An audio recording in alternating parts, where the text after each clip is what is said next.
우리는 오랫동안 지능을 이해의 속도와 기억의 양으로 판단해 왔습니다. 문제를 빠르게 풀고 계산이 정확하며 논리가 또렷하면 그 사람은 지능이 높다고 여겨졌습니다. 그러나 삶을 조금만 더 통과해 보면 이 기준이 얼마나 단편적인지 자연스럽게 알게 됩니다. 이야기를 시작하기 전에 구독, 좋아요는 우주의 비밀 정원에 빛이 됩니다. 머리는 빠르지만 같은 선택을 반복하며 삶의 흐름에서 벗어나지 못하는 사람이 있고, 말은 논리적이지만 현실 앞에서는 늘 혼란에 머무는 사람도 있습니다. 반대로 겉보기에는 느리고 조용해 보여도 중요한 순간마다 중심을 잃지 않고 자신의 삶을 정확한 방향으로 이끄는 사람들이 있습니다. 이 차이는 지능의 크기에서 오는 것이 아니라 지능이 작동하는 위치에서 비롯됩니다. 진짜 지능은 정보를 많이 아는 능력이 아니라 자신의 생각을 한 발짝 떨어져서 바라볼 수 있는 능력에서 시작됩니다. 이를 심리학에서는 메타인지라고 부릅니다. 생각을 생각할 수 있는 능력, 감정을 감정으로 알아차릴 수 있는 힘. 이 능력이 있는 사람은 즉각 반응하지 않습니다. 판단하기 전에 한번 멈춥니다. 그리고 이렇게 묻습니다. 이 생각은 사실인가? 이 감정은 지금 필요한가? 나는 습관대로 반응하고 있는가? 아니면 의식적으로 선택하고 있는가? 여기서부터 지능은 전혀 다른 차원으로 이동합니다. 지능이 높은 사람은 정답을 빨리 찾는 사람이 아니라 잘못된 질문에서 빠져나올 줄 아는 사람입니다. 대부분의 사람은 문제가 생기면 문제를 해결하려고 애씁니다. 그러나 진짜 지능을 가진 사람은 먼저 문제를 바라봅니다. 이 문제는 내가 만든 것은 아닐까? 이 상황을 다른 관점으로 보면 전혀 다른 선택지가 보이지 않을까? 이렇게 사고의 틀을 바꾸는 능력을 인지적 유연성이라고 합니다. 인지적 유연성이 높은 사람은 세상을 흑백으로 나누지 않습니다. 옳고 그름, 승패, 성공과 실패로만 삶을 해석하지 않습니다. 그들은 모순을 견딜 줄 알고 불확실함을 버틸 줄 압니다. 모든 답이 지금 당장 나오지 않아도 불안해하지 않습니다. 왜냐하면 그들은 알고 있기 때문입니다. 인생의 중요한 선택은 속도가 아니라 정합성, 즉 내 삶 전체와 맞아떨어지는가로 결정된다는 것을 말입니다. 그래서 진짜 지능이 높은 사람은 자주 멈춥니다. 멈추는 것은 뒤처지는 것이 아니라 더 깊이 보기 위한 준비라는 것을 그들은 경험으로 알고 있습니다. 또 하나의 중요한 특징이 있습니다. 진짜 지능은 자신을 과대평가하지 않습니다. 오히려 나는 아직 모른다는 말을 자연스럽게 할 수 있습니다. 이 태도는 약함이 아니라 강한 의식에서만 가능한 자세입니다. 자신이 틀릴 수 있다는 가능성을 열어두는 사람만이 새로운 이해에 도달할 수 있기 때문입니다. 그래서 지능이 깊은 사람일수록 타인을 함부로 판단하지 않습니다. 자신 안에도 무지와 한계가 있다는 사실을 알고 있기 때문입니다.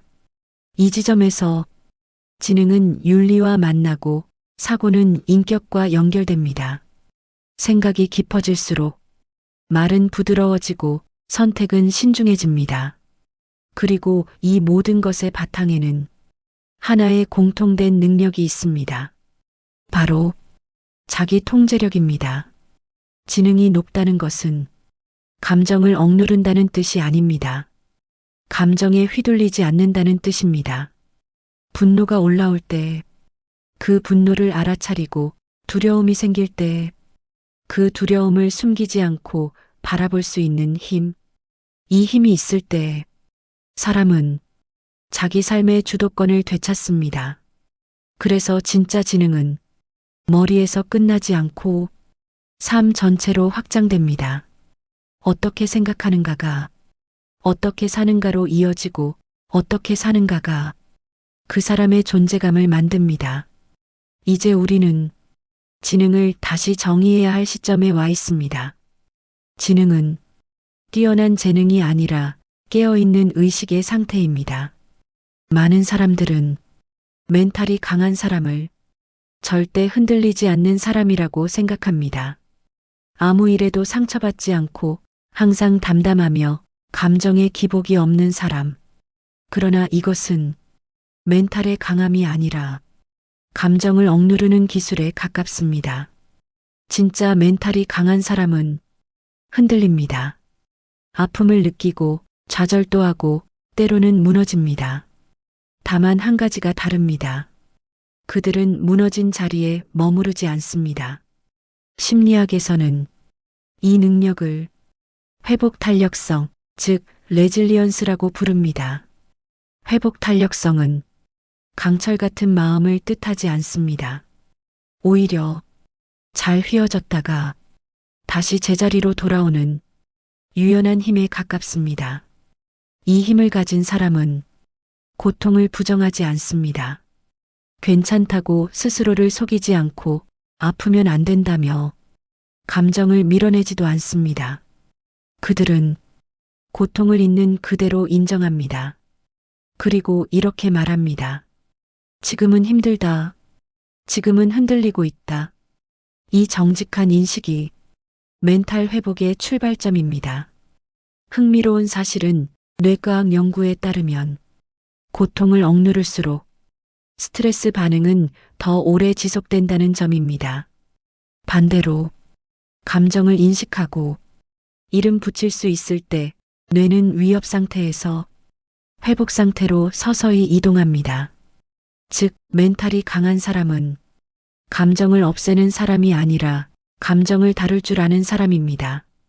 그들은 감정과 자신을 동일시하지 않습니다. 나는 분노다가 아니라 분노가 올라오고 있다고 말할 수 있습니다. 이 작은 거리두기가 삶을 완전히 다르게 만듭니다.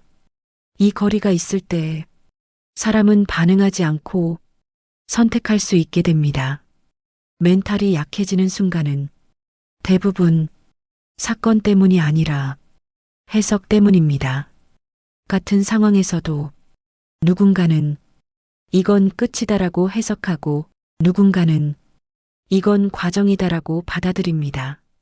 멘탈이 강한 사람은 상황을 미화하지는 않지만 의미를 봉쇄하지도 않습니다.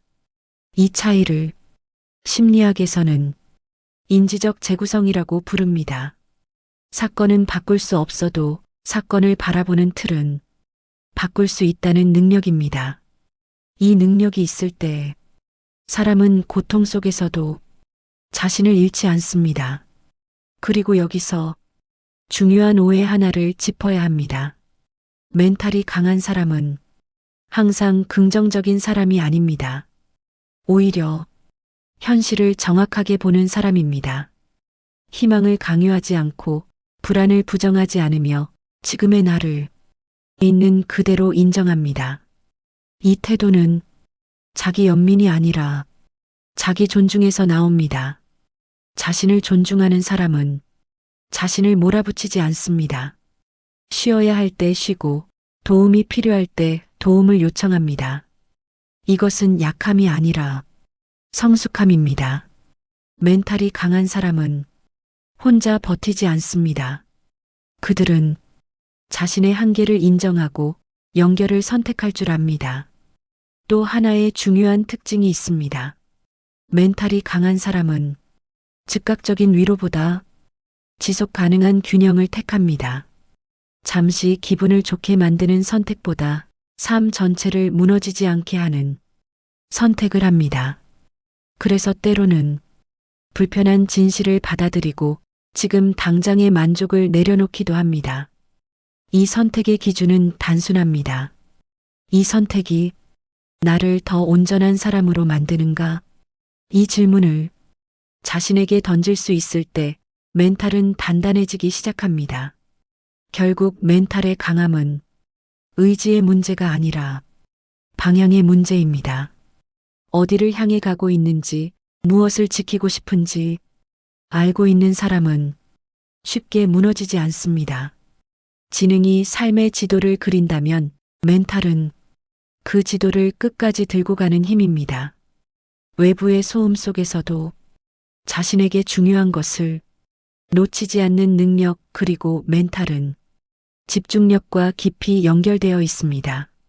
진짜 집중력은 몰입이 아니라 무엇을 버릴 줄 아는 능력에서 시작됩니다. 사람들은 흔히 집중력을 한 가지에 오래 몰두하는 능력이라고 생각합니다. 그러나 실제로 삶을 흔드는 것은 집중의 부족이 아니라 집중할 필요 없는 것들에 너무 많은 에너지를 쓰는 상태입니다. 우리는 집중하지 못해서 힘든 것이 아니라 집중하지 않아도 될 것들에 계속 끌려다니기 때문에 지칩니다. 진짜 집중력은 무언가를 더 붙잡는 힘이 아니라 지금 나에게 중요하지 않은 것을 내려놓는 능력에서 시작됩니다. 지능이 깊고 멘탈이 단단한 사람일수록 이 선택이 분명합니다. 그들은 모든 정보에 반응하지 않고 모든 요구에 응답하지 않으며 모든 감정에 휘둘리지 않습니다. 집중력이 강한 사람은 머리가 특별히 좋은 사람이 아니라 자신의 에너지가 어디로 새고 있는지를 알고 있는 사람입니다. 뇌과학적으로 보았을 때 집중은 의지의 문제가 아니라 자원의 배분 문제입니다. 우리의 뇌는 한 번에 많은 것을 깊이 처리하도록 설계되어 있지 않습니다. 그래서 진짜 집중은 더 하겠다가 아니라 지금은 하지 않겠다라는 결단에서 만들어집니다. 지능이 높은 사람일수록 이 결단이 빠릅니다. 그들은 불필요한 비교를 줄이고 쓸모없는 걱정을 멀리하며 즉각적인 자극보다 지속 가능한 흐름을 선택합니다. 여기서 중요한 점이 하나 있습니다. 집중력은 고요한 환경에서만 생기는 것이 아닙니다. 외부가 조용해져야 집중할 수 있다고 생각하는 순간 사람은 평생 집중할 조건만 기다리게 됩니다.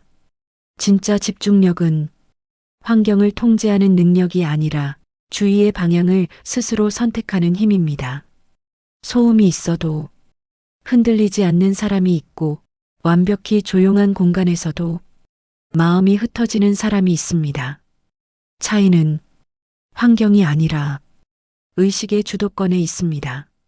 집중력이 강한 사람은 자신의 주의를 외부에 맡기지 않습니다. 문자, 뉴스, 타인의 말, 순간적인 감정에 주의를 넘겨주지 않습니다. 그들은 자신에게 이렇게 묻습니다. 지금 이 순간 내 삶에서 가장 중요한 것은 무엇인가? 이 질문을 자주 그리고 조용히 던질 수 있는 사람만이 집중을 유지할 수 있습니다. 집중은 단기간의 폭발력이 아니라 지속적인 정렬 상태입니다. 그래서 지능이 깊은 사람일수록 짧은 자극에 쉽게 흥분하지 않고 즉각적인 성과에 집착하지 않습니다. 그들은 알고 있습니다. 깊이 있는 결과는 늘 느리게 자란다는 것을 말입니다. 또 하나의 중요한 특징이 있습니다. 진짜 집중은 자신을 소모시키지 않습니다. 억지로 몰아붙이는 집중은 곧 피로로 이어지지만 의미와 연결된 집중은 오히려 에너지를 회복시킵니다. 이 차이는 왜 이것을 하고 있는가라는 질문에서 나옵니다. 자신의 가치와 연결된 일에 집중할 때 사람은 쉽게 지치지 않습니다. 그래서 멘탈이 강한 사람은 집중을 기술로 다루지 않고 삶의 방향과 연결합니다. 방향이 분명하면 집중은 자연스럽게 따라옵니다. 집중력이 흐트러질 때는 대개 의지가 약해서가 아니라 방향이 흐려졌기 때문입니다. 이때 필요한 것은 더 열심히 하는 것이 아니라 잠시 멈추어 다시 정렬하는 일입니다. 무엇을 해야 하는지보다 무엇을 내려놓아야 하는지를 정확히 아는 사람, 그 사람이 진짜 집중력을 가진 사람입니다. 그리고 이 집중은 감정과 깊이 연결되어 있습니다. 감정을 제대로 인식하지 못하면 집중은 쉽게 무너지고, 감정과 거리를 유지할 수 있을 때 집중은 더욱 깊어집니다. 지능과 멘탈이 강한 사람들이 감정을 어떻게 인식하고 어떻게 조절하며 왜 감정 앞에서조차 자기 중심을 잃지 않는지를 지금부터 차분히 살펴보겠습니다. 많은 사람들은 감정을 약점으로 여깁니다. 감정이 흔들리면 이성이 흐려진다고 생각하고, 그래서 감정을 억누르거나 없는 것처럼 행동하려 합니다.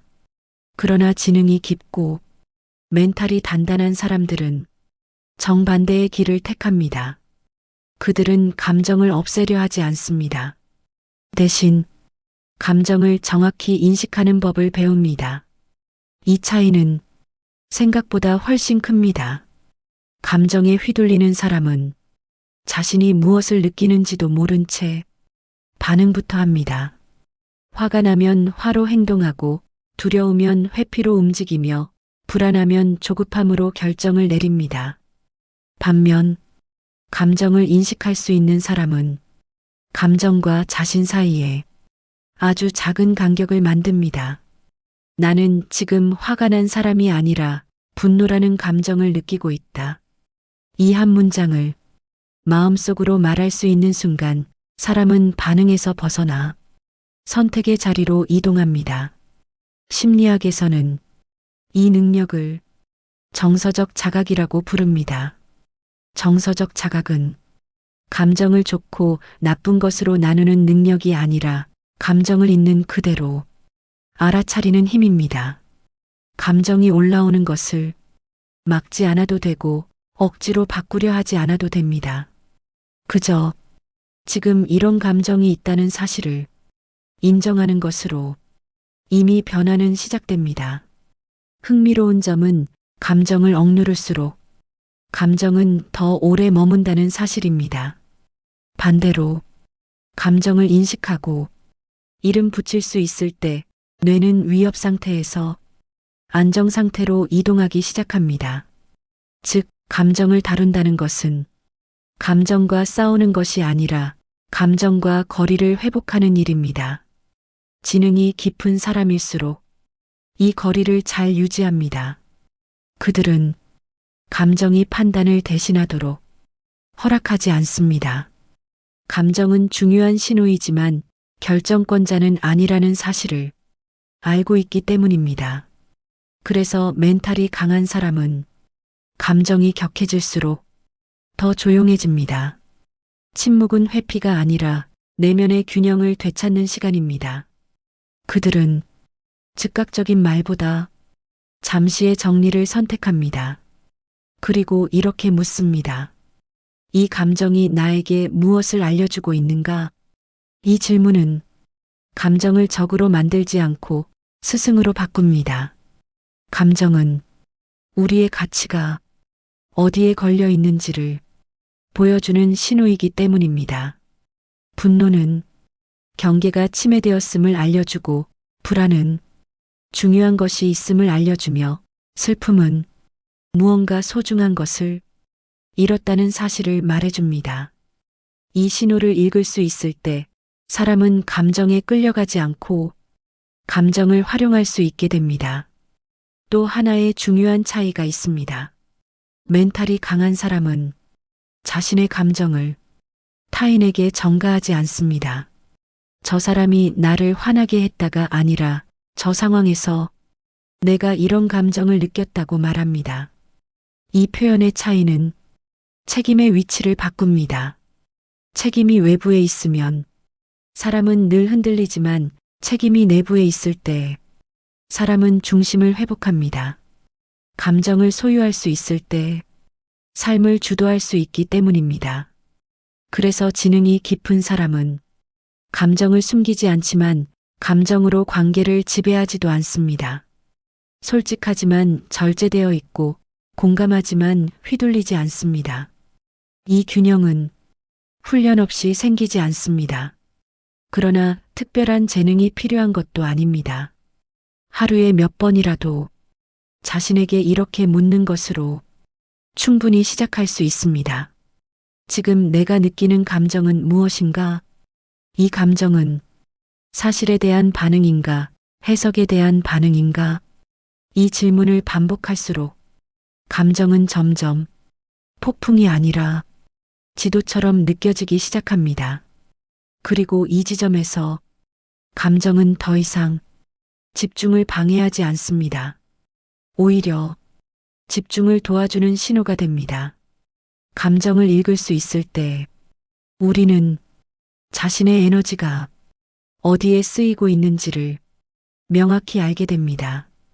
감정을 이해하지 못한 목표는 쉽게 흔들리지만 감정과 연결된 목표는 오래 지속됩니다. 우리가 흔들리는 이유는 의지가 약해서가 아닙니다. 대부분은 기준이 밖에 있기 때문에 흔들립니다. 타인의 평가, 사회가 요구하는 속도, 비교 속에서 만들어진 성공의 기준, 이것들이 삶의 중심이 될 때 아무리 노력해도 쉽게 지칩니다. 지능이 깊고 멘탈이 단단한 사람들은 이 구조를 일찍 알아차립니다. 그들은 무엇을 이룰 것인가 보다 왜 이것을 하고 있는가를 먼저 묻습니다.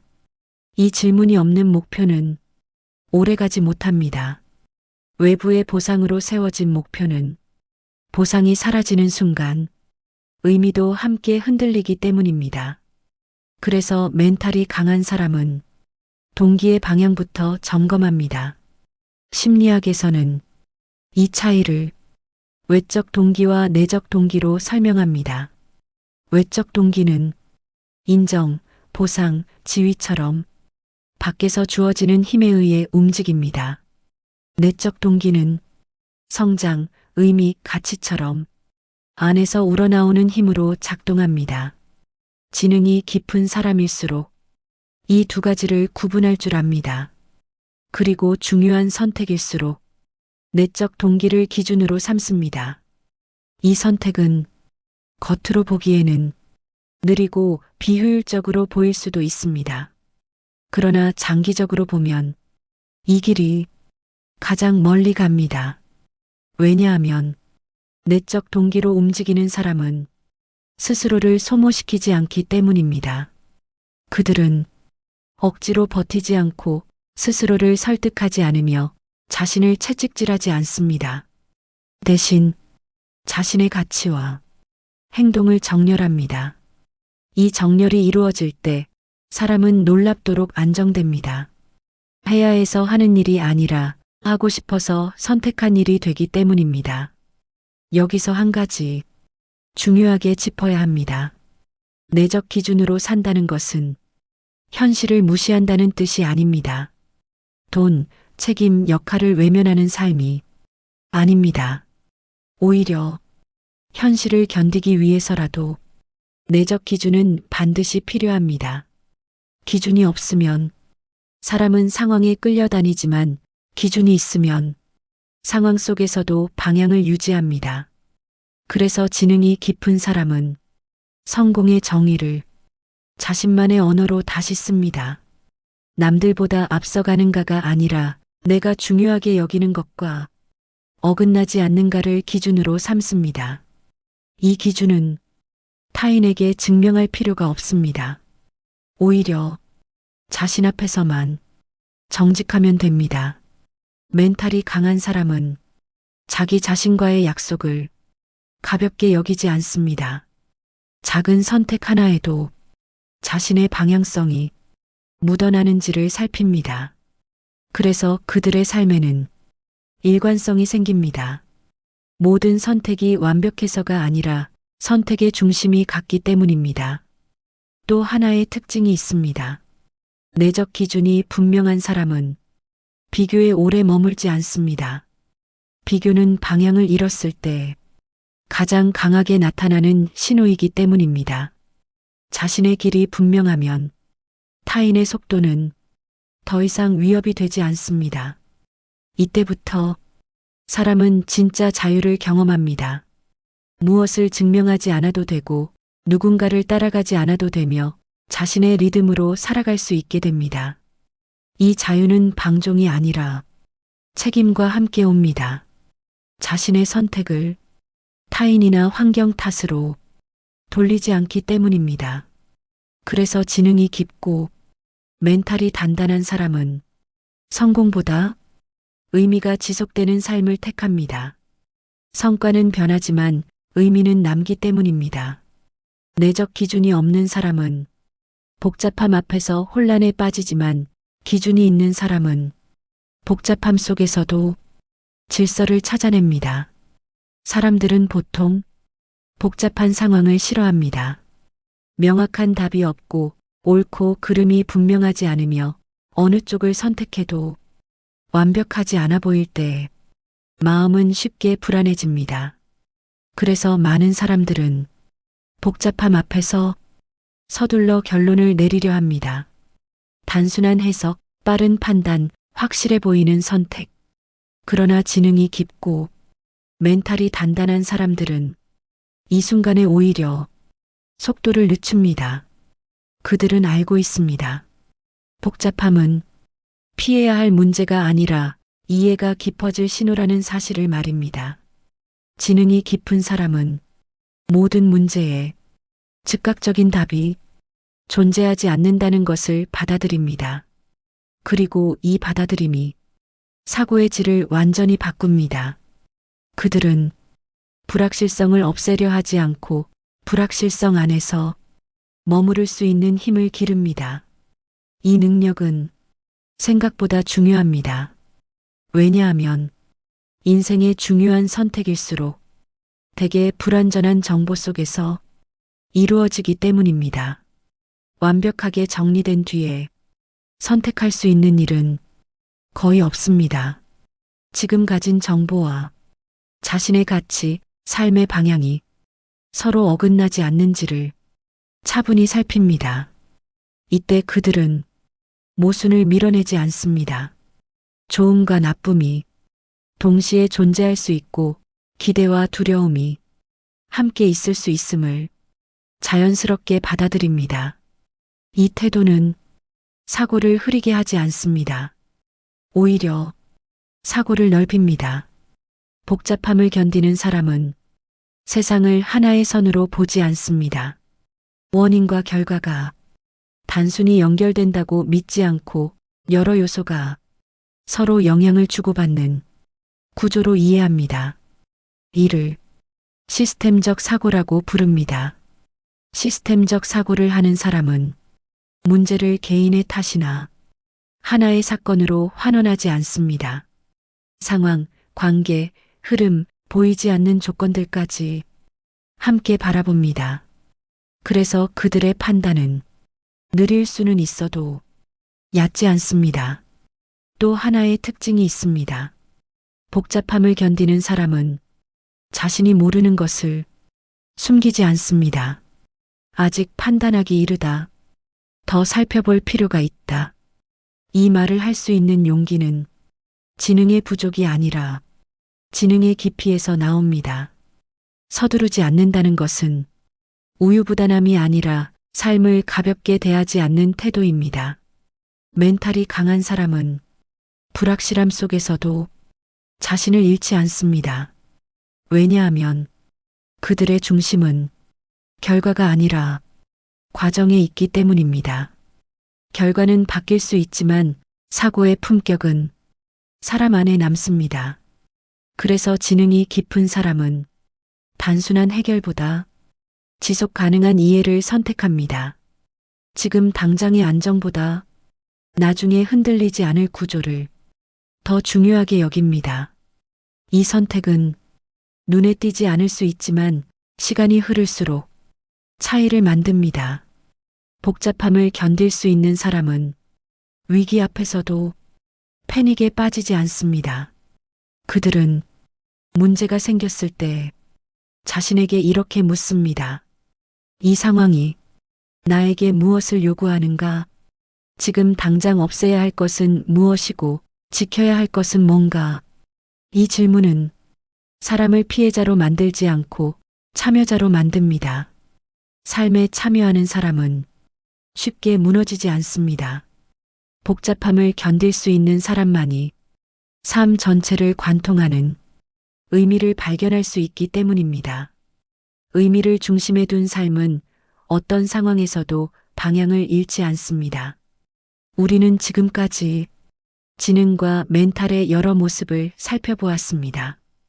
깊이 생각하는 힘, 무너져도 다시 돌아오는 능력, 집중을 선택하는 태도, 감정을 인식하고 다루는 지혜, 외부가 아닌 내부의 기준을 세우는 삶, 그리고 복잡함을 견디는 사고의 구조까지.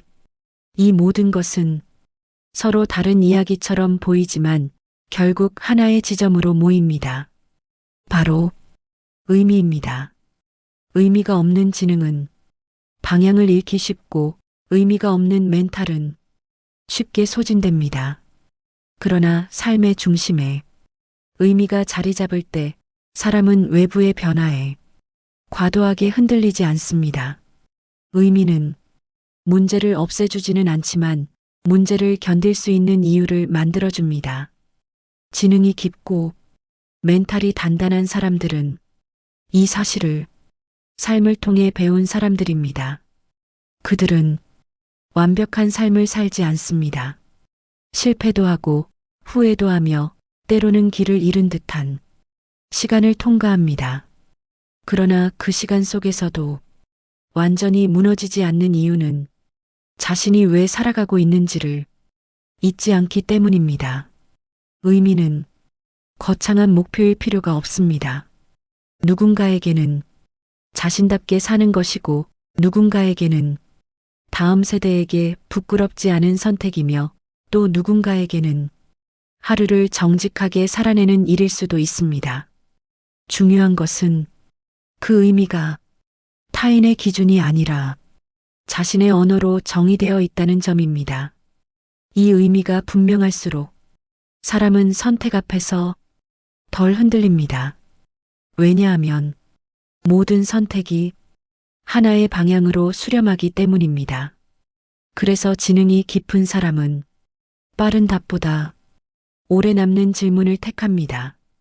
이 선택이 내 삶 전체와 맞닿아 있는가? 지금의 이 행동이 내가 되고 싶은 사람과 어긋나지 않는가? 이 질문들은 사람을 즉각적인 만족에서 한 발짝 떨어뜨립니다. 그리고 그 거리 속에서 사람은 비로소 자기 자신과 만납니다. 멘탈이 강하다는 것은 아무것도 느끼지 않는 상태가 아니라 삶의 무게를 느끼면서도 그 무게에 짓눌리지 않는 능력입니다. 이 능력은 의미가 있을 때만 가능해집니다. 의미 없는 고통은 사람을 소모시키지만 의미와 연결된 고통은 사람을 성장시킵니다. 그래서 진짜 강한 사람은 자신의 삶을 피해자의 이야기로 설명하지 않습니다. 대신 참여자의 언어로 살아갑니다. 왜 이런 일이 나에게 일어났는가 보다. 이 경험을 통해 나는 무엇을 배우고 있는가를 묻습니다. 이 질문의 전환이 의식을 한 단계 끌어올립니다. 그리고 그 지점에서 지능과 멘탈은 하나의 힘으로 작동합니다. 지능은 의미를 발견하게 하고 멘탈은 그 의미를 끝까지 지켜냅니다. 결국 지능과 멘탈이 강한 사람은 특별한 사람이 아니라 자신의 삶을 의식적으로 살아가는 사람입니다. 그들은 완벽하지 않아도 괜찮다는 것을 알고 모든 답을 몰라도 지금의 선택에 책임질 수 있음을 압니다. 이 태도가 삶을 탄탄하게 만듭니다. 지금 이 순간 당신의 삶을 지탱하고 있는 가장 중요한 의미는 무엇입니까? 그 의미를 다시 한번 마음속에 떠올려 보시기 바랍니다. 그 의미가 앞으로의 선택을 이끌 것이고 흔들리는 순간마다 당신을 다시 중심으로 돌려놓아 줄 것입니다. 이것이 지능과 멘탈이 삶에서 완성되는 방식입니다. 조용하지만 분명하게 당신의 삶은 이미 그 방향으로 움직이고 있습니다.